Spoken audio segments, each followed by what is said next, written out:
Devenu un problème de santé publique, le cancer du col de l'utérus est une maladie virale qui peut se transmettre chez la femme sexuellement active entre 15 et 65 ans. C'est un cancer qui est dû à un virus. Et ce virus est transmis sexuellement. Voilà ce qu'il faut savoir en des termes simples. Le cancer du col, c'est un cancer viro-induit. C'est pourquoi d'ailleurs, toute femme sexuellement active doit faire ses frottis à partir de l'âge de 25 ans jusqu'à 65 ans pour dépister déjà les lésions précancéreuses ou même cancéreuses du col de l'utérus. Parce que si on dépiste, si nous sommes en face des lésions précancéreuses, si on les traite, ça veut dire que vous ne ferez jamais le cancer du col. Selon le docteur Serge Ducas, le dépistage se fait facilement par frottis du col de l'utérus.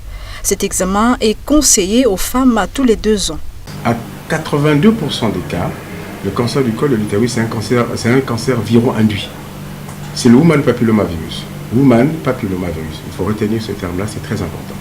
Ce virus a plusieurs souches. La souche 6 et la souche 11 s'intéressent beaucoup plus à la vulve et la cavité vaginale.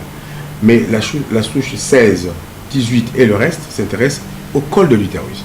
Et parmi ces souches, effectivement, surtout la 16 et la 18, c'est des souches qui peuvent provoquer le cancer du col. La prévention est possible grâce à la vaccination, a-t-il précisé.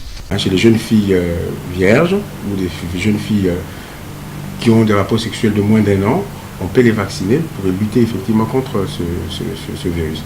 Mais, même si vous avez un enfant qui a été vacciné, quand elle va être sexuellement active, il faut toujours faire des frottis parce qu'il y a des souches qui ne sont pas protégées par ce vaccin.